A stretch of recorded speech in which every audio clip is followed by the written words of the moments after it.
Hey guys, in our continued quest to reinvent Wilderness Springs, add more life to the paths, just, kind of more interaction points, I have kind of jumped in and created this little info cart, and it's kind of modeled right off of the Disney World in Orlando's train station.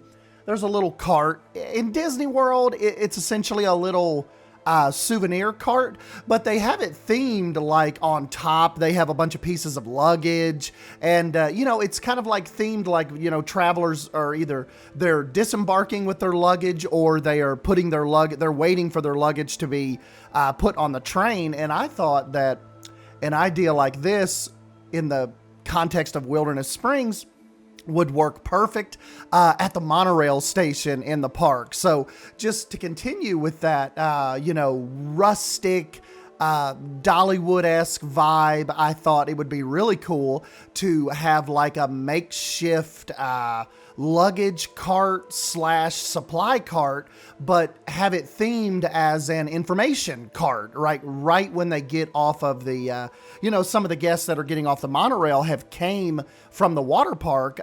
This might be their first entrance into the park.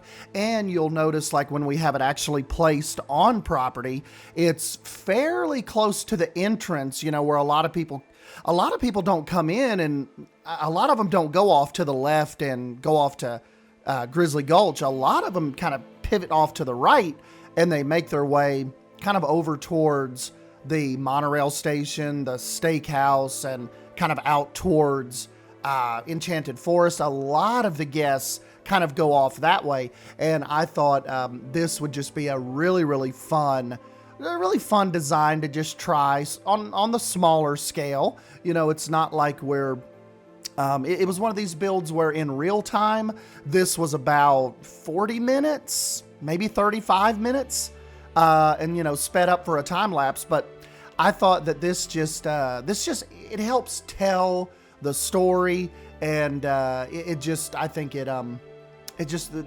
theming of it is just on point for Wilderness Springs.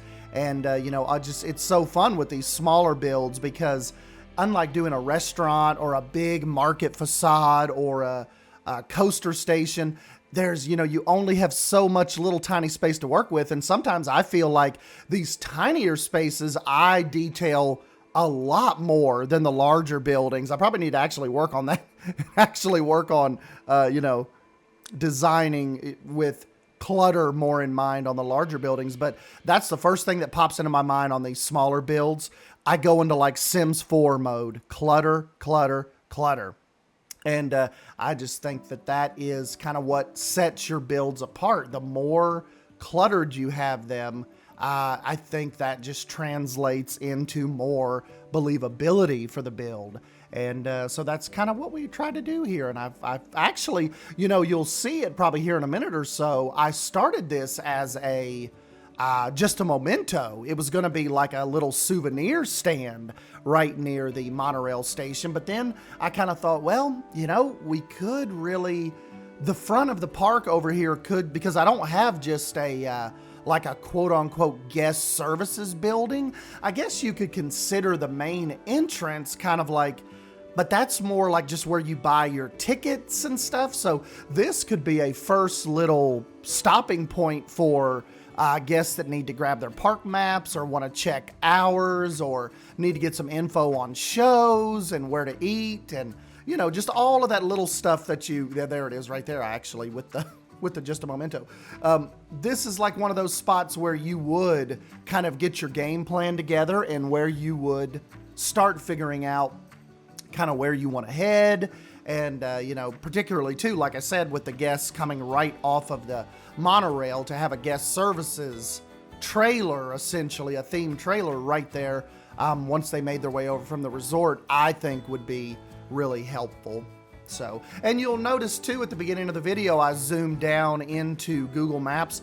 I suggest that I use Google Maps. I'll use Google Earth.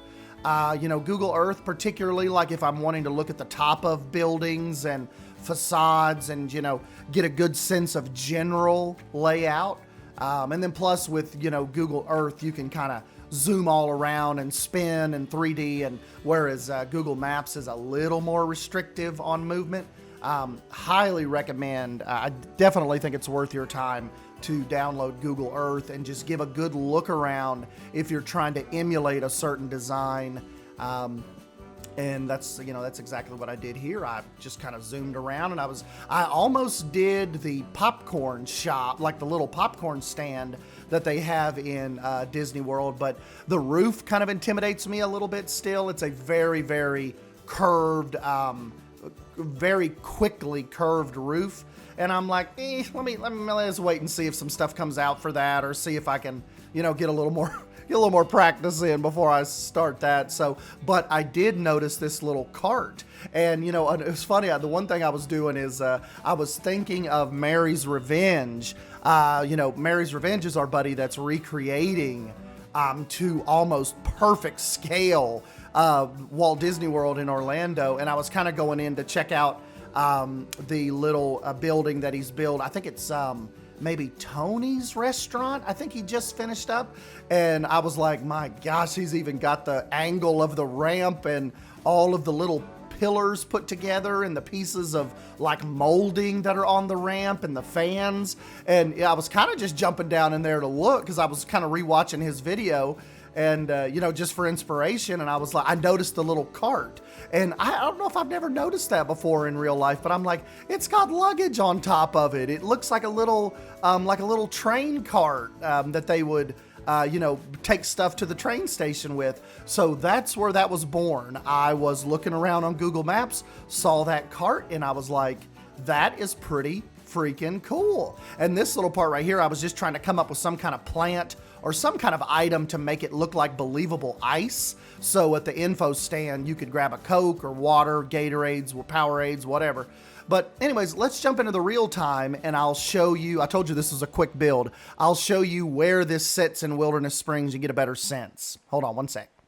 All right, guys, so let me kind of show you what I mean here. And this is, it's probably Sunday by the time you all are watching this, so happy Easter to everybody out there. This is, you can see where the monorail just came in. This is what I was talking about. So see, we've got the luggage up on the little guest services cart, and I thought it just fit. I thought this just fit with the whole Wilderness Springs vibe. I got to give a shout out to Plastic Swan. She put her kind of like little gift shop shelves on there. I thought that gave that a really cool little kind of pop of dimension back on that back wall.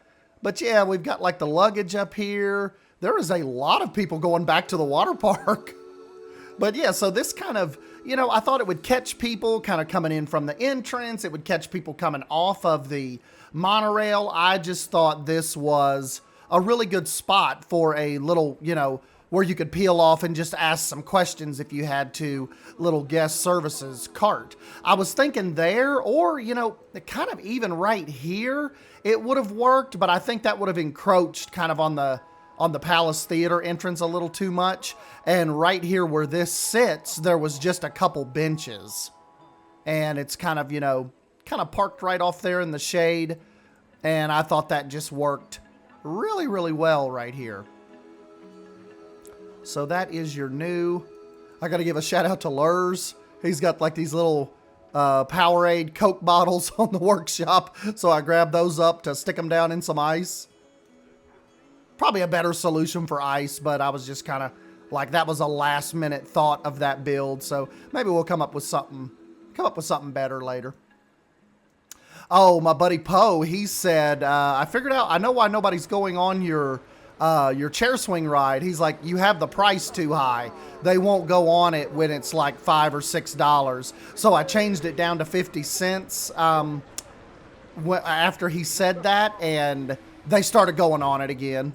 I mean, I know there's nobody on it right now, but when I changed it down, they started going back there. So if you have a ride like that and you're thinking, why is nobody going on it? Why is nobody going in there?